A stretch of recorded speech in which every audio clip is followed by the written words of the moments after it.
ओम अक्षस्रग परशुं गदेषु कुलशं पद्मं धनुष्कुण्डिकां दण्डं शक्तिमशुं च चर्म जलजं घण्टां सुराभाजनं शूलं पाशसुदर्शने च दधति हस्तैः प्रसन्नाननां सेवे सैरिव मर्दनीमिमहां लक्ष्मीं सरोजस्थिताम्। नमस्कार, स्वागत है आपका आचार्य वाणी में। मैं आचार्य डॉक्टर विक्रमादित्य आपके साथ हूँ। आपकी राशि के दृष्टिकोण से जो अगस्त के अंतिम दिनों में ग्रहों का योगायोग बनने वाला है, उसका प्रभाव आपके ऊपर क्या होगा समझ लीजिए। 25 तारीख का दिन सोमवार का दिन है। द्वितीया तिथि विद्यमान है, उदय तिथि के रूप में ग्रह परिवर्तन की तरफ जाते दिखाई दे रहे हैं, लेकिन ये परिवर्तन खास तौर पर तुला राशि वालों को समझ लेना चाहिए कि थोड़ा नुकसानदायक है। दिन आने वाले 2-3 दिन थोड़ा मनोमस्तिष्क में कुछ हल्का भाव रहता दिखाई दे रहा है। कहीं ना कहीं छोटी छोटी बातों पे मन में एंजाइटी बढ़ने के योग बन सकते हैं। कंट्रोल करें, विश्वास रखें, दृढ़ विश्वास रखें। सारे दिन एक से नहीं होते हैं, कभी बादल भी आते हैं, कभी धूप भी निकलती है, कभी थोड़ा सा एटमॉस्फेरिक प्रेशर बढ़ जाता है तो ह्यूमिडिटी बढ़ जाती है, लेकिन उसके बाद ऋतु परिवर्तन की तरफ चली गई। शरद ऋतु का आगमन अब सूचना दे रहा है कि आगे बहुत जल्दी परिवर्तन का योग बनने वाला है। आपके ग्रह भी दिखा रहे हैं कि आज का दिन थोड़ा भारी हो सकता है, लेकिन आगे नई उम्मीद जागने के योग भी बनते दिखाई। सोमवार का अवसर है, हो सके तो एक काम करें, दूध का सफ़ेद चीज़ का दान कर दें।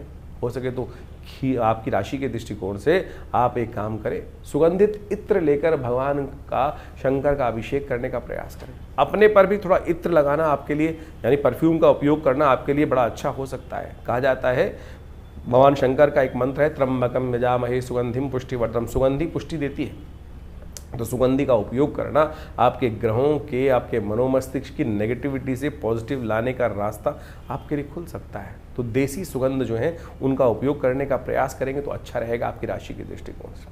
26 तारीख की यदि हम बात करें तो उस दिन मंगलवार का अवसर है, और मंगलवार के साथ साथ उस दिन तृतीया तिथि उदया तिथि के रूप में विद्यमान है, लेकिन दोपहर आते आते चतुर्थी का योग भी बन जाएगा। तो कई क्षेत्रों में इस दिन गणेश चतुर्थी का योग भी बनता दिखाई दे रहा है। तो यानी इस दिन कलंक लगने के योग भी बन सकते हैं, कलंक लगने के योग भी बन सकते हैं। तो ध्यान रखना पड़ेगा। गणेश चतुर्थी जिन जिन क्षेत्रों में इस दिन बनने वाली है, मंगल में आज चतुर्थी का योग बन जाए। जैसे विदेश में बहुत सारे क्षेत्रों में इस दिन चतुर्थी का योग बन रहा है, क्योंकि दिल्ली के पंचांग के अनुसार से देखा जाए तो करीब करीब 1 बजे तक चतुर्थी का आगमन हो रहा है। तो मध्याह्न व्यापिनी चतुर्थी मानी जाती है, और दिल्ली से आगे के जितने भी क्षेत्र रहेंगे वहाँ उससे पहले पहले होता चला जाएगा। तो विदेश में तो कम से कम जो देश है वहाँ गणेश चतुर्थी जो है मंगलवार की कहेगी, महाचतुर्थी के दिन ही बनेगी। ऐसे में आपकी राशि के दृष्टिकोण से बड़ा महत्वपूर्ण योग बनता दिखाई दे रहा है। तो आपको विशेष तौर पर आपकी राशि के दृष्टिकोण से आपके ग्रह जो है वो परिवर्तन की तरफ जाते दिखाई दे। स्वास्थ्य का थोड़ा ध्यान रखिएगा, अननेसेसरी के जो है एंजाइटी को अपने सिर पर ना चढ़ने दें। हो सके तो एक काम करने का प्रयास करें, चंदन का तिलक अपने माथे पे लगाने का प्रयास करें, हनुमान जी का सुंदर स्तवन करने का प्रयास करें। इस दिन वराह जयंती भी है, और साथ साथ अंगारक चौथ का योग भी बन रहा है। मंगल का जन्मदिवस भी है साथ साथ, और गणेश जी का जन्मदिवस भी पड़ रहा है। तो गणेश चतुर्थी भी कई क्षेत्रों में इस दिन, जैसे कहा गया है ना, पड़ेगी। तो सब प्रकार से कार्य करने का प्रयास। हमने विवेकानंद योगाश्रम में इस दिन विशेष कार्यक्रम रखा है, जो उस दिन गणेश चतुर्थी के साथ साथ भगवान का स्तवन भी रहेगा, गणेश जी का जन्मोत्सव मनाया जाएगा, और साथ साथ सुंदरकांड का पाठ भी रहेगा, मंगल ग्रह शांति महायज्ञ भी रहेगा। आप भी इसमें सम्मिलित होकर भगवान की सुंदर प्रार्थना कृपा प्राप्त करने का सुंदर योग बना सकते हैं। उस दिन भगवान का स्तवन करना सब प्रकार से कल्याणकारी योग बनेगा। 27 तारीख का दिन बुधवार का दिन है, चतुर्थी का योग बन रहा है, और उस दिन ग्रह नक्षत्रों के दृष्टिकोण से जो ग्रहों का परिवर्तन बहुत विशेष महत्व को साथ हो रहा है। दिन थोड़ा हल्का दिखाई देता है, लेकिन शाम आते आते आपकी राशि के दृष्टिकोण से बहुत महत्वपूर्ण योग बनने की स्थिति उत्पन्न हो सकती है। और ऐसे में ये समय आपके लिए कहीं ना कुछ नई शक्ति को सृजन करने वाला होता दिखाई दे रहा है। इस दिन गणेश जी का सुंदर स्तवन करें, गणेश जी के मंत्र का जप करें, गंगणाधिपतये नमः इस मंत्र का जप करें। शास्त्र में इस दिन का बड़ा महत्व कहा गया है। शास्त्र में कहा जाता है कि इस दिन चंद्र दर्शन निषेध है, तो ऐसे में थोड़ा ध्यान रखते हुए कार्य करना चाहिए। कथा क्या है वो भी जान लीजिए। भारतीय संस्कृति में हर रोज एक नया त्यौहार होता है, और उन कथाओं के पीछे पीछे, उन अवतारों के पीछे पीछे बड़े रहस्य की बातें छुपी हुई होती हैं, हमारे जीवन पे जो बड़ा व्यापक प्रभाव डालती हैं। गणेश चतुर्थी के दिन भगवान गणेश का प्रादुर्भाव हुआ, और भगवान गणेश के प्रादुर्भाव के साथ साथ समस्त संसार में उनको आशीर्वाद मिला कि जीवन के विघ्नों को दूर करने के लिए, रिद्धि सिद्धि प्राप्त करने के लिए गणेश जी सबसे पहले प्रथम पूज्य माने गए। और प्रथम पूज्य के साथ साथ उनकी जो ख्याति थी पूरे संसार में फैली। और कहा जाता है कि गणेश जी की जो आकृति थी जिस प्रकार की, उसको देखकर चंद्रमा एक बार उनका उपहास करने के लिए उद्धृत हुए। चंद्रमा उनके स्वरूप को देखकर जब हंसे तो कहा जाता है चंद्रमा को कलंक लगा। श्री गणेश के श्राप का उनको भागी बनना पड़ा।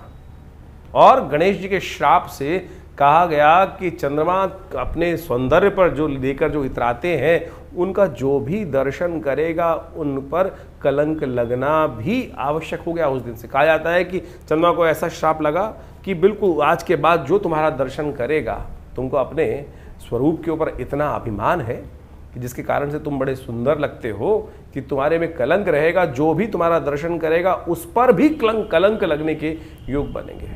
तब कहा जाता है चंद्रमा बड़े शोक भाव से भगवान के समक्ष उपस्थित हुए, बड़ी क्षमा मांगी। तब जाकर श्री गणेश ने उस पूरे जीवन पर्यंत के कलंक को, श्राप को केवल एक दिन पर बांध दिया। तो भाद्रपद मास के शुक्ल पक्ष की गणेश चतुर्थी जिस दिन होती है, गणेश जी का जन्मोत्सव जिस दिन होता है, जिस दिन ये घटना घटी थी उसी दिन तक के लिए कुछ देर के लिए चंद्रमा बाहर निकलते हैं शाम के समय पर, थोड़ी देर के लिए। और वो बड़े सुंदर चंद्रमा होते हैं उस दिन जब निकलते हैं। उनकी आभा बड़ी दिव्य होती है, लेकिन वो आभा ऐसी होती है कि उस दिन जिसकी नजर चंद्रमा पर पड़ गई, उनके जीवन में वो कलंक लगना निश्चय हो जाता है कि वो कलंक लगेगा ही लगेगा। और जो उनका दर्शन कर लेता है, तो उस दिन भगवान कृष्ण तक ने एक बार उस चंद्र के दर्शन कर लिए थे। चौथ के चांद का दर्शन कहा जाता है कि बिल्कुल नहीं करना चाहिए। रामायण के अंदर भी इस भाव को रखा गया है कि बुद्धिमान व्यक्ति जो होते हैं इस बात को मानते हैं कि चौथ के चांद को नहीं दर्शन करते हैं, चौथ के चांद को दर्शन कर लेने से कलंक लग जाता है। तो इसलिए बुद्धिमान व्यक्तियों को इस बात का ध्यान रखना चाहिए। लेकिन गलती से मत्थे लग गया चंद्रमा। हम घर से बाहर निकलते हैं, कई बार सामने देखते हैं चंद्रमा निकले हुए हैं, बड़े सुंदर लग रहे हैं, और ध्यान रहा नहीं चतुर्थी है तो जिस दिन, और निश्चित मान लीजिए कलंक लगना निश्चित हो गया। भगवान कृष्ण ने भी गलती से चंद्रमा के उस दिन दर्शन एक बार कर लिए। कहा जाता है कि उनके ऊपर भी कलंक लगा सम्यंतक मणि चुराने का। कहा जाता है कथा के दृष्टिकोण से द्वारकापुरी में सत्राजीत नाम का एक उनका भाई था, और वो साधना करता था, नित्यपति भगवान सूर्य की उपासना करता था। भगवान सूर्य की उपासना कर कर भगवान सूर्य को प्रसन्न किया और वो सम्यंतक मणि भगवान से प्राप्त करी। और कहा जाता है उस मणि का इतना प्रादुर्भाव था, इतना चमत्कार था कि वो नित्यपति स्वर्ण को देती थी, और उस स्वर्ण को जिस प्रकार से प्राप्त होता था, जिसके पास भी वो मणि रहेगी वो स्वर्ण ही स्वर्ण में खेलता था। तो वो नित्यपति इस भाव को रखता था। लोगों ने कहा सत्राजीत को कि ये मणि तेरे लायक नहीं है, तुमको भगवान कृष्ण को दे देनी चाहिए, जिससे समाज के सुंदर कार्य हो सके, समाज में सुंदर लोगों की सहायता हो सके। लेकिन सत्राजीत अभिमान ग्रसित था। तो सत्राजीत ने उस जब सम्यंतक मणि को भगवान सूर्य से प्राप्त कर लिया, तो कहा जाता है कि वो 8 पैर सोने को का निर्माण करती थी। लोगों ने कहा भगवान कृष्ण को ये मणि दे देनी चाहिए, तेरे लायक नहीं है। लेकिन वो अभिमान ग्रसित था, साधना से प्राप्त करी हुई उस निधि को कैसे किसी और को दे दे। उसने वो मणि जो थी अपने भाई प्रसेन एक दिन वो मणि पहनकर जंगल में चला गया। और जब वो प्रसेन जंगल में चला गया तो कहा जाता है कि वहाँ उसका युद्ध जामवंत से हुआ। जामवंत से युद्ध होने के बाद प्रसेन को जामवंत ने मार दिया। और जामवंत ने जब प्रसेन को मार दिया तो सत्राजीत वहाँ पहले से ही इस बात से भाव था उसको कि भगवान कृष्ण इस मणि को प्राप्त करना चाहते हैं, जबकि भगवान की कोई इच्छा नहीं थी। वो समाज की बात कर रहे थे। समाज में बहुत सारे लोगों ने इस बात को रखा था कि सत्राजीत ये मणि तेरे स्वरूप के अनुसार से नहीं है, इसको भगवान कृष्ण के पास ही होनी चाहिए। इस भाव को मन में रखकर, क्योंकि वो देव योग से घटना घट चुकी थी कि भगवान ने चंद्र का दर्शन कर लिया था, कलंक उन पर लगना था, और वो कलंक लग गया सब पूरे राज्य के अंदर। इस बात को सत्राजीत ने आक्षेप किया भगवान, क्योंकि भगवान ने चुरा ली मेरी मणि। तो कहा जाता है कि भगवान इस आरोप से मुक्त होने के लिए जिस प्रकार से उनके चरणों को देखते हुए, प्रसेन के चरणों को देखते हुए जंगल में गए। जंगल में जाके देखा कि वो चरण जो है एक गुफा की तरफ जा रहे हैं, और उस गुफा से एक प्रकाश सा बाहर निकल रहा है। भगवान ने जाके देखा कि उस प्रकाश के मणि से भालू के रीछ के कुछ बच्चे खेल रहे हैं, और जब रीछ के बच्चे खेल रहे हैं तो भगवान ने उसको प्राप्त की, तो वहां जामवंत पीछे आए, और जामवंत जब आए तो भगवान के साथ उनका युद्ध हुआ। इससे पहले पूर्व में कथा आती है शास्त्र के दृष्टिकोण से। जामवंत कौन है? जो भगवान राम के समय थे। भगवान राम जब इस धरा से गए तो अपने साथ जितने भी अनुयायी थे, जितने भी उनके भक्त थे, सबको ले गए। जामवंत भी उनके एक भक्त थे, लेकिन वो भगवान के साथ नहीं गए। कहा जाता है इस संसार में कोई भी एक मनुष्य जब तक मन में रहे तब तक इसे निवृत्ति मोक्ष नहीं हो सकता। भगवान के साथ जाने का मतलब मोक्ष को प्राप्त करना था। जामवंत के मन में इच्छा थी कि कहीं ना कहीं भगवान के समक्ष रखी थी कि भगवान के साथ वो अपने शौर्य को प्रदर्शन करने के लिए युद्ध करना चाहते थे। तो भगवान ने कहा, एक तो जामवंत जी आप बहुत बूढ़े हैं, फिर आपने हमारी सहायता करी है, तो हम आपके साथ तो इस जन्म में तो युद्ध कर नहीं सकते। तो इसी कारण से कहा जाता है कि वो इतने लाख वर्ष इसी धरा पे रहे, और जब फिर भगवान कृष्ण का अवतरण हुआ तब भगवान कृष्ण के साथ उनका युद्ध हुआ, और युद्ध में 21 दिन तक लगातार युद्ध होने के बाद वो युद्ध में कहा जाता है कि जामवंत हारे, और वहां से भगवान ने मणि भी प्राप्त करी और जामवती को भी प्राप्त किया, और उन दोनों को लेकर पुनः द्वारका पधारे और वो सत्यजीत को वापस करी और पूरी कथा सुनाई।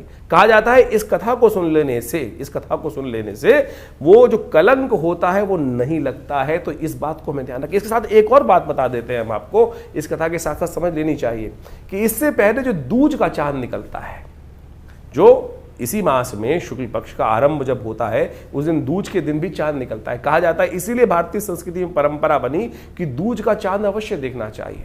जो दूज का चांद को देखकर माता पिता गुरुजन का आशीर्वाद लेता है, गौ पूजन करता है, उसके जीवन में कभी कोई कलंक नहीं लगता। तो इससे पहले भाद्रपद मास में जो चांद दूज को दिखाई देगा, यदि उसका भी दर्शन शाम के समय कर लेंगे तो फिर गलती से यदि चंद्रमा चौथ का चांद आपके माथे लग भी गया तब भी उसका कलंक आपके मनोमस्तिष्क को परेशान नहीं करेगा। आपकी कीर्ति पर कलंकित नहीं करने का आरोप, जो कलंक करने का आरोप लगता है वो नहीं लगेगा। ये शास्त्र में अद्भुत चीज है, ये नहीं कि एक चीज का रास्ता नहीं है। तो आप समझे, इन वर्ण कथाओं के माध्यम से हमारे जीवन में जो घटनाएं घटती हैं उनको भी। अब इस बात को एक और समझें, ज्योतिष के दृष्टिकोण से कहाँ महत्वपूर्ण बात आती है कि ज्योतिष के दृष्टिकोण से अब ये तो कर्म के अनुसार से भाग्य बन गया ना। आपकी जन्मपत्री में तो कहीं नहीं लिखा था कि आप इस प्रकार का दर्शन कर लोगे फिर आपका कलंक लग जाएगा जीवन में। ये तो आपके जीवन में कर्म के द्वारा किया गया प्रभाव आपके जीवन में उपस्थित होता है। यानी आपकी जन्मपत्री के अलावा जन्मपत्री जो बनी वो तो आपके पूर्व अर्जित कर्मा के अनुसार से आपके जन्म के समय का एक चार्ट बनकर आया, लेकिन उसके बाद जितना आप आगे चलते जाएंगे तो आपके जीवन के घटनाक्रम जिस प्रकार से चल रहे हैं, जैसा आप कर्म कर रहे हैं उसके अनुसार से आपके भाग्य बन रहे हैं। बहुत सारे लोग इस बारे में एक प्रश्न भी कर लेते हैं कई बार।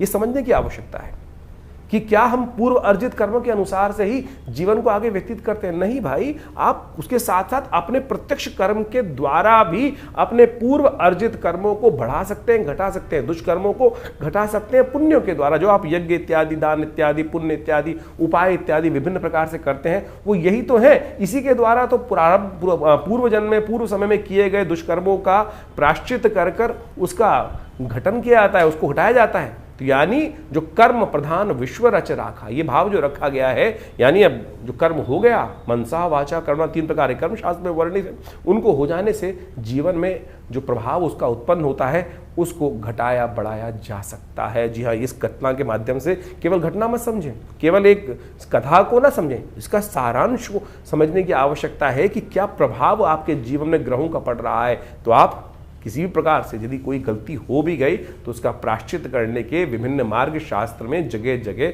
वर्णित किए गए हैं। तो इस कथा के माध्यम से हम समझें।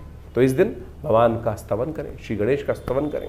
अब जो कर्म हो गया, अब चंद्रमा के द्वारा भी तो गलत कर्म हुआ, वो चाहते तो नहीं थे, लेकिन क्या हुआ, सामने एक ऐसी स्थिति बनकर आ गई, भगवान शंकर के पुत्र के ऊपर हाथी का चिन्ह लग गया। तो कोई भी व्यक्ति जब कुछ ऐसी प्रकार से एक अजीब चीज़ देखता है तो उपहास उठाने का एक स्वाभाविक प्रयास करता है। वो उपहास का जो उपहास यानी हास मजाक करने का कितना दुष्प्रभाव हुआ कि चंद्रमा पर जीवन पर्यंत का कलंक लग गया। लेकिन फिर उन्होंने पश्चाताप किया, भगवान के समक्ष क्षमा मांगी, तो उस क्षमा मांग के 365 दिन पूरे जीवन का कलंक हटाकर केवल 2 आधे घंटे के लिए उस कलंक को बांध दिया गया। चल इतनी देर के लिए तेरे को प्रायश्चित इतनी देर तो करना ही पड़ेगा। इतना तूने जो किया। तो यानी जिस प्रकार के भी ये कर्म करते हैं, लेकिन सबसे पहले हम समझें कि हमारी गलत हुआ, उसको ठीक करने का मार्ग अवश्य बनाने का प्रयास करें। इन कथाओं के माध्यम से ज्योतिष के साथ हम कई बार एक कथा सुनाते हैं, तो इस बात को हमें समझना चाहिए कि इन सब का महत्व ज्योतिष के साथ है। ज्योतिष बिना पुराण के अनुसार से नहीं समझी जा सकती। ज्योतिष केवल ग्रहों का खेल नहीं है। ग्रहों को जानने के साथ साथ उनके द्वारा किए गए जो प्रभाव हैं, अच्छे या बुरे, बुरे हैं तो उनको निष्क्रिय कैसे करना है, उनका जो माध्य निकलना है, रास्ता निकलना है, वो इन जो वैदिक शास्त्र हैं उनके अनुसार ही निकलना है। तो हमने इस बात को आपके समक्ष इसी कार्यक्रम में इसलिए रखने का सोचा कि आपको पूरा सार समझाने का प्रयास, छोटे रूप में नहीं समझ सकते हैं तो आप किसी प्रकार की भी जीवन में चिंता करना छोड़ें। सबसे पहले तो अरे कुछ ये प्रभाव हो गया, बहुत सारे लोग से पकड़ के बैठ जाते हैं कि मेरी तो 7.5 चल रही है, मेरा तो ये चल रहा है, मेरा तो वो चल रहा है। अरे चलना है तो चलने दीजिए ना, उसका हम ठीक करने का रास्ता भगवान की प्रार्थना से, उन उपायों से सही मार्ग पर चलकर प्राप्त करने का प्रयास करें। बहुत सारे लोग बड़े विचित्र होते हैं, लाखों रुपए खर्च करने को तैयार है कि मैं इसको कर देता हूं, ऐसा कर देता हूं, ये पंडित जी मेरे लिए ये जब कर देंगे, ऐसा कर देंगे, वो कर देंगे। क्या? अरे आपके स्वयं करने से होने वाला है। मैं ये पहन लेता हूं, कोई अंगूठी पहन रहा है, कोई कुछ कर रहा है, कोई कुछ कर रहा है। कर्म मन से सोचने से, कर्म को सही मार्ग पे करने से तब जाकर कष्टों से निवृत्ति का मार्ग बनेगा। इसको सैद्धांतिक तौर पर आपको अच्छे से समझ लेना चाहिए। आपका स्वयं का समर्पण चाहिए, तब जाकर भगवान की कृपा आपके जीवन में प्राप्त होगी। तो ये सुंदर रूप से गणेश जी का जो जन्म की कथा है ये बड़ी अद्भुत है, और हमने इस दिन विशेष तौर पर भगवान की प्रार्थना करने के लिए आश्रम में बड़े विशेष कार्यक्रम रखे हैं। आप सब उसमें सम्मिलित हो सकते हैं भगवान की कृपा प्राप्त करने के लिए। इस बार पंचांग के दृष्टिकोण से बड़ा एक और योग बन रहा है कि जो गणेश चतुर्थी के दिन योग बन रहा है, कई क्षेत्रों के अनुसार क्षेत्रवाद रहेगा इसमें। जिन जिन क्षेत्रों में जैसे चतुर्थी 2 दिन की पड़ रही है इस बार, पूरे विश्व के दृष्टिकोण से देखा जाए तो जहां मध्यकालीन चतुर्थी जिस समय पर आ रही है, जैसे यदि हम बहुत सारे विदेश में देखें, भारत से आगे जाके देखेंगे तो वो मंगलवार के दिन ही चतुर्थी का योग पड़ रहा है जो वहाँ रहेगा, तो वहाँ महाचतुर्थी का योग बन गया। यानी गणेश चतुर्थी के दिन मंगलवार के दिन रहेगी तो महाचतुर्थी का योग बन जाएगा। तो ऐसे में मध्याह्न व्यापनी दोपहर के समय जहाँ चतुर्थी जिस समय पड़ रही है वहाँ गणेश चतुर्थी मानी जाएगी। और कलंग 14 जो चौथ है वो भी पत्थर चौथ जो है वो उसी दिन बनेगी। इसका एक नाम पत्थर चौथ भी है। पत्थर चौथ का मतलब होता है, पुराने जमाने की व्यवस्था बना दी गई थी कि भाई चांद को नहीं देखना है तो पत्थर बाजार में लोग घर से रखते बाहर मार देते थे कि भाई कोई निकलेगा ही नहीं बाहर किसी कारण से। वो कल्याण के लिए था। पत्थर मारने की परंपरा ये नहीं थी, वो पत्थर इसलिए चढ़ा दिए जाते थे कि भाई कोई निकलेगा गलती से किसी का जो डायरेक्ट कनेक्ट जो है वो चंद्रमा के साथ हो जाए तो फिर वो कलंक ना लगे उसको। तो उससे बचने के लिए एक परंपरा इस प्रकार से कुछ देसी जगहों में चल गई, लेकिन शास्त्र में इसको इस प्रकार से प्रमाणित नहीं किया गया है। तो वो पत्थर चौथ के नाम से भी प्रचलित हो गया है वो चौथ जो है। तो वो मंगलवार को, जिन क्षेत्रों में मध्याह्न वापनी चतुर्थी रहेगी मंगलवार के दिन, तो उस दिन वहाँ पर वो चतुर्थी मंगलवार के दिन मनाई जाएगी। और जिन जिन क्षेत्रों में रहेगी तो मंगलवार के साथ साथ बुधवार के दिन है तो वो बुधवार के दिन चतुर्थी मना रहे हैं। और इस प्रकार से आप इस कथा का श्रेय महत्व समझते हुए अपने जीवन में शुभ लेने का प्रयास करें। तो तुला राशि वालों, आपने इस गणेश चतुर्थी का महत्व समझा तो गणेश चतुर्थी के दिन भगवान गणेश का स्तवन करें, उनका पूजन करें और जीवन में आगे बढ़ने के योग बने। कहा जाता है गणेश जी के साथ रिद्धि सिद्धि दोनों स्थित रहती हैं। जो गणेश जी को समझ लेता है, उनकी पूजन करना आरंभ कर देता है और उनको सब जगह गणेश जी के लेफ्ट और राइट में रिद्धि सिद्धि विद्यमान है, यानी सफलता और सक्सेस। जो गणेश जी की प्रार्थना करेगा नेचुरल वे में उनके साथ रिद्धि और सिद्धि प्राप्त करने के योग, प्रॉस्पेरिटी और सक्सेस उनके जीवन में अवश्य उनको मिलने के योग बना लेंगे। 28 तारीख बृहस्पतिवार का दिन, पंचमी तिथि विद्यमान है और ग्रह नक्षत्रों के दृष्टिकोण से ग्रह नई हिम्मत के साथ, नए शक्ति के साथ सूर्य उदय होकर आने वाले 2-3 दिन में आपके लिए महत्वपूर्ण योग बनाते दिखाई देंगे। गजकेसरी योग बनकर तैयार हो गया है। आपकी मेहनत, जो पहले हल्के से कुछ कष्ट में चल रहे थे दिन, अब वो दिन बदल गए। आने वाले समय में बहुत सुंदर तौर इस तरीके से नया विश्वास आपके अंदर जागता दिखाई देगा। उसका लाभ आपको प्राप्त करने के योग आने वाले 4-5 दिनों में बहुत सुंदर ग्रह बनते दिखाई दे रहे हैं। इस दिन ऋषि पंचमी है, रवि योग साथ में विद्यमान। नए कार्य आरंभ करने के लिए पूरी तरह से दिन अच्छा दिखाई देता है। कहा जाता है सप्त ऋषियों का इस दिन पूजन अवश्य करना चाहिए। जमदग्नि इत्यादि समस्त, कश्यप इत्यादि ऋषि, अत्रि इत्यादि, वशिष्ठ, इन समस्त ऋषियों का पूजन कर कर, उनका तर्पण कर कर, उनके आशीर्वाद से जीवन में आगे बढ़ने का हमको प्रयास करना चाहिए। हम उन्हीं ऋषियों की संतान हैं, हमारे गोत्र उन ऋषियों के ऊपर ही हैं, तो उन ऋषियों को, अपने पूर्वज को का समस्त रूप से उस दिन पूजन, उनके लिए तर्पण इत्यादि अवश्य करने का हमको प्रयास करना चाहिए। 29 तारीख शुक्रवार का अवसर, षष्ठी तिथि विद्यमान है और इस दिन ग्रह नक्षत्रों के दृष्टिकोण से जो सूर्य का चंद्रमा का योग जो आपके लिए बनता दिखाई दे रहा है, बृहस्पति पूर्ण दृष्टि पर चंद्रमा पर डालते दिखाई दे रहे हैं और ये आपके कर्म कामों में आगे बढ़ने के लिए सफलता का रास्ता, सफलता का मार्ग आपके लिए प्रशस्त करते दिखाई दे रहे हैं। ग्रहों के दृष्टिकोण से ये समय आपके लिए बहुत अच्छा दिखाई देता है। इस दिन अगस्त जो तारा है वो भी उदित हो रहा है। तुलसी बाबा बोलते हैं उदित अगस्त पंथ जल शोषा, तो यानी जब अगस्त तारा उदय हो जाता है तब आगे रास्ता, जब मार्ग निकलने पड़ने का है, खुल जाता है, आगे रास्ता खुल जाता है और साथ साथ वर्षा ऋतु का जो दुष्प्रभाव चल रहा होता है वो भी आगे जाकर धीरे धीरे कम होने के मार्ग बनते चले जाते हैं। तो अब प्रकृति में परिवर्तन का योग भी बनता दिखाई दे रहा है। सूर्य षष्ठी है, भगवान सूर्य की सुंदर आराधना करें। इस वक्त आपकी राशि के दृष्टिकोण से देखा जाए तो सूर्य कई मामलों में अच्छे हैं, लेकिन केतु के साथ विराजमान होकर राहु के समक्ष बैठकर कहीं ना कहीं परिवार में कुछ ना कुछ विवाद उत्पन्न करने के योग भी दे रहे हैं। तो ऐसे में सूर्य के निमित्त इस दिन गेहूं का दान करना चाहिए, वह आपके लिए अच्छा रहेगा। हो सके तो उनका मंत्र भी जप करेंगे, वो भी आपके लिए अच्छा ही योग बनाएगा। 30 तारीख शनिवार का अवसर है, सप्तमी तिथि विद्यमान है और इस दिन ग्रह नक्षत्रों के दृष्टिकोण से देखें तो आपके ग्रहों में विशेष परिवर्तन का योग बनता दिखाई दे रहा है। चंद्रमा थोड़े कमजोर होते दिखाई दे रहे हैं, लेकिन जा तो विशेष तौर पर यदि चंद्रमा को बल देना है तो आपको आशीर्वाद की आवश्यकता रहेगी। जितना आशीर्वाद से काम करोगे, माता पिता गुरुजन का आशीर्वाद देके काम करोगे, उतने प्यारे न्यारे होने के योग बन सकते हैं। ऐसे में खीर का भोग लगाना आपके लिए सबसे श्रेष्ठ रहेगा। ग्रहों दृष्टिकोण से इस बात देखें तो ग्रहों का परिवर्तन का योग बनता दिखाई दे रहा है।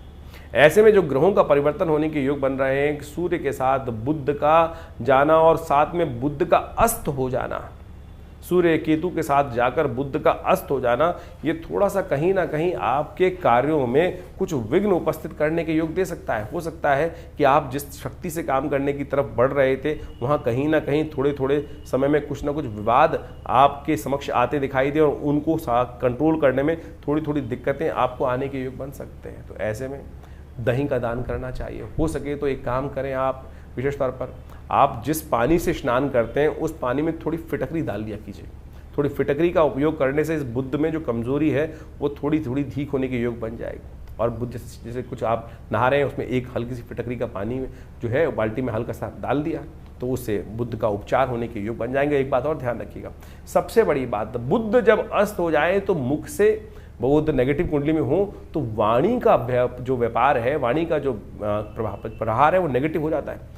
जितनी मुख से अपशब्द निकलेंगे, वाणी से गलत बात निकलेंगी, उतना नेगेटिव प्रभाव आपके जीवन में ये ग्रह उत्पन्न करने का योग देगा। तो ध्यान रखना, बुध के प्रभाव को शुभ करने के लिए ऐसे में आवश्यकता होगी कि बुध का मंत्र जप करें। कई बार हम बहुत सारे उपाय बताते हैं, तो क्या होता है कि कई बार उपाय करने का लोग तो प्रयास करते हैं, लेकिन क्या होता है बहुत सारे कई बार कुछ नग पहनना है, कुछ पहनना है। हमने एक बहुत सुंदर उपाय किया कि बुद्ध के मंत्र का श्रवण करें, मनसा वाचा कर्मणा, मन से करें, ओम ब्रांग ब्रींग ब्रोंग से बुधाय नमा। आप एक काम करें, हमने अपने चैनल के माध्यम से अब एक रास्ता बना दिया है कि हमारे चैनल पर बुद्ध के मंत्र को लगातार जप कर 108 बार हमने जप करके वो व्यवस्था बना दी है। तो आप हमारे चैनल के डिस्क्रिप्शन बॉक्स में जाकर या कमेंट बॉक्स में जाकर अगर आपको नहीं मिलता है तो लिख दीजिए कि बुद्ध के मंत्र का हमें लिंक दे दीजिए, हम आपको दे देंगे वो लिंक। और उस मंत्र को नित्य प्रति आप कुछ देर के लिए अपने वीडियो पे चला दीजिए, 108 बार वो जप होगा, आपके मन भी वहाँ लगेगा और बहुत बढ़िया तरीके से बुद्ध का तमाम चीज़ों को ठीक करने, हिंग लगे ना फिटकरी, ना कोई पैसा खर्च होगा ना कुछ होगा, लेकिन वो बुद्ध का नेगेटिव प्रभाव जो अभी कुछ दिन तक आपकी राशि में बनने वाला है उससे बचने का रास्ता आपके लिए खोल देगा। तो इस बात को अच्छे से समझ लीजिए, कर लीजिए। 31 तारीख का दिन रविवार है, तुला राशि वालों के लिए बड़े महत्वपूर्ण दिन आरंभ हो रहे हैं। आपकी शुक्र प्रधान राशि है और शुक्र प्रधान राशि ऐश्वर्य की राशि मानी जाती है। शुक्र इन दिनों आपकी राशि के दृष्टिकोण से बहुत विचित्र प्रकार का योग बनाकर तैयार होकर बैठ गए हैं। ये कई प्रकार की भूख जगाते दिखाई दे रहे हैं। कई समय से आपके नए नए लिंक्स को डेवलप करने का रास्ता, नए नए लोगों से संपर्क साधने का रास्ता भी खुलते दिखाई दे रहे हैं। लेकिन यहाँ आपके साथ इन दिनों कई प्रकार की चीज़ें भी नई नई होती दिखाई देंगी। तो जो लोग नए हैं, यंग हैं, कुछ एंथुसियाज्म में है, जो नई एनर्जी से साथ में है, उनको थोड़ी अपनी काम शक्ति को कंट्रोल भी करने का प्रयास करना चाहिए। वो आपका इस बात का ध्यान रखते हुए कार्य करें, नहीं तो कई मामलों में कलंक लगने के योग भी बनते दिखाई दे रहे हैं। इस दिन से महालक्ष्मी व्रत आरंभ हो रहे हैं, इस दिन राधाष्टमी भी है और साथ साथ दुर्वाष्टमी भी इस दिन पड़ रही है। तो इस दिन भगवती राधा जी का सुंदर स्तवन करें। कहा जाता है ना कि राधे राधे जपो चले आएंगे बिहारी। तो भगवती का सुंदर स्वरूप इस राधा नाम का श्रवण कर लेने से जीवन के समस्त कष्ट दूर होने के योग बन जाते हैं। भक्ति भाव से भगवती की आराधना करने का प्रयास करें। इस दिन भगवती दुर्गा को दूर्वा चढ़ाए। वैसे तो शास्त्र में निषेध है कि जो दूर्वा अंकुर है वो दुर्गा जी को नहीं चढ़ते, लेकिन इस दिन भाद्रपद मास की अष्टमी के दिन दूर्वा के 2 अंकुर भगवती को अवश्य चढ़ाने चाहिए। और इससे कहा जाता है कि रोग दोष के बहुत सारी समस्याएं दूर होने के योग बन जाते हैं। और सबसे बड़ी बात, महालक्ष्मी के व्रत आरंभ हो रहे हैं। इस दिन महालक्ष्मी का सुंदर व्रत आप करने का प्रयास करें। महालक्ष्मी का व्रत करके आप अपने बहुत से कष्टों को दूर करने के योग बना सकते हैं। महालक्ष्मी की पूर्ण व्रत की विधि हम आपको बताने जा रहे हैं। समझ लीजिए, कर लीजिए। ये वर्ष में जो दिन आते हैं 16 दिन खासतौर पर बहुत महत्वपूर्ण है। कर लेंगे तो कल्याण का योग बन जाएगा। तो अभी आपने नित्यप्रति राशि का फल समझने का प्रयास किया और अब आप समझें कि सबसे महत्वपूर्ण जो इस पूरे के पूरे अगस्त के अंदर एक तिथि पड़ रही है वो है महालक्ष्मी व्रत की। इस संसार में समस्त कार्य करने के लिए महालक्ष्मी कृपा चाहिए और महालक्ष्मी को प्रसन्न करने के रास्ते शास्त्र में अनेक विद्यमान हैं। लोग परंपरागत महालक्ष्मी के व्रत रखते ही हैं, लेकिन महालक्ष्मी के व्रत किस प्रकार से किए जाएं, शास्त्र में उसके ऊपर अनेक कथानक, अनेक जो प्रकार हैं, उनकी पूजाओं की पद्धतियां हैं, वो विकसित की गई हैं। लेकिन सबसे ज़्यादा महत्वपूर्ण जो है वो है महालक्ष्मी को प्रसन्न करने के ये महालक्ष्मी के जो व्रत हैं विशेष तौर पर। लेकिन व्रत किस प्रकार से किया जाए, इसको हमको समझने की आवश्यकता है। ये महालक्ष्मी के व्रत जो हैं, ये भगवती महालक्ष्मी का आशीर्वाद किस प्रकार से देंगे। शास्त्र में अनेक प्रकार की कथाएं और अनेक उपनिषदों में, पुराणों में उनको बहुत महत्वपूर्ण तरीके से स्थान दिया गया है। कहा जाता है कि एक बार महर्षि भृगु भ्रमण करते करते उनकी इच्छा मन में आई कि भगवान के दर्शन किए जाएं। तो वो घूमते घूमते विष्णु लोक पहुँचे। वहाँ कहा जाता है कि भगवान श्री सागर में शेषनाग के ऊपर भगवती के साथ विराजमान थे और योग निद्रा में उस वक्त भगवान गए हुए थे, विश्राम कर रहे थे। महाराज भृगु जब पहुंचते हैं, महर्षि भृगु वहां पर, तो भगवान योग निद्रा में होने के कारण से उठते नहीं हैं।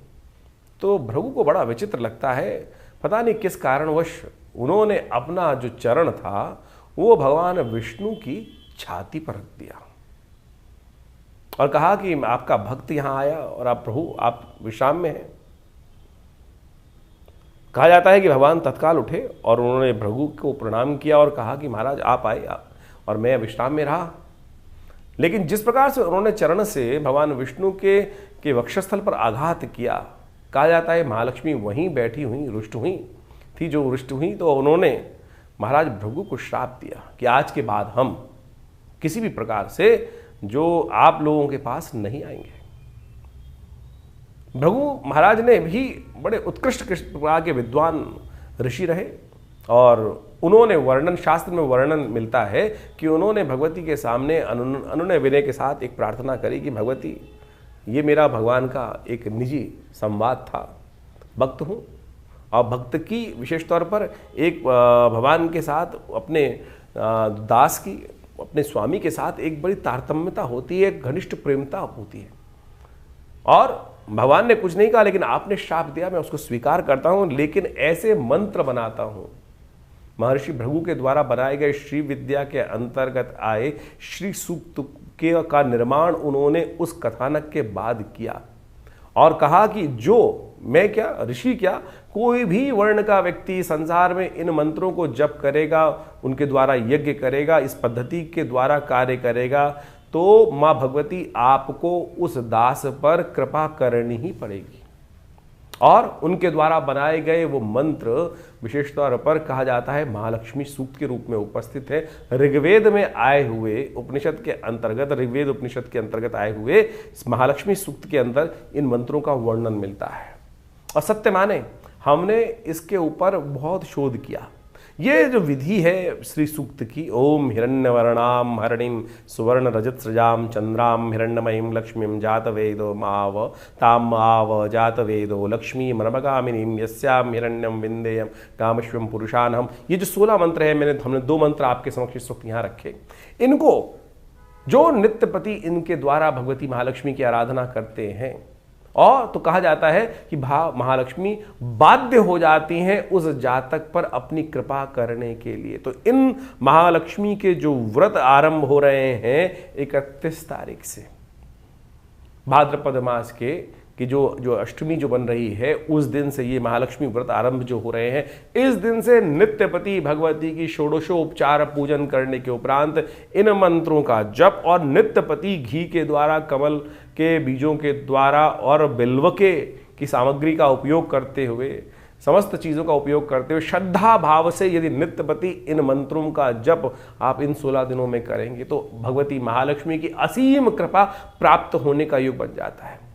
बाह्य तौर पर बहुत सारे लोग व्रत करते हैं, लेकिन बाह्य रूप से उनकी पूजा कर लेते हैं, प्रार्थना कर लेते हैं, उनका पूजन कर लेते हैं, और वो तो पूजा हुई, व्रत कहाँ हुआ, जो उनके समर्पण भाव हुआ। लेकिन जो मूल कारण है, जो है कृपा प्राप्ति करने का जो सिद्धांत है, फिनोमिना क्या है, वो पद्धति क्या है, वो ये श्री सूक्त का जप है, श्री सूक्त का यज्ञ है। यदि इन श्री सूक्त के मंत्रों का नित्यपति यज्ञ कर दे, हमारे इस चैनल के ऊपर आप डिस्क्रिप्शन में जाकर उन मंत्रों को देख सकते हैं। हमने उसका पूरा यज्ञ अपने इस चैनल पर रखा है, डाला है, और ज़्यादा से ज़्यादा 1.5 मिनट में वो 16 मंत्र पूरे हो जाते हैं। और नित्यपति यदि उनका 108 बार श्रवण, उसका स्तवन आप करना शुरू कर दें तो भगवती महालक्ष्मी की कृपा प्राप्त करने का जो चाहो, जैसा चाहो वैसा होने के योग, चमत्कार एक नहीं हजारों बार हमने देखा।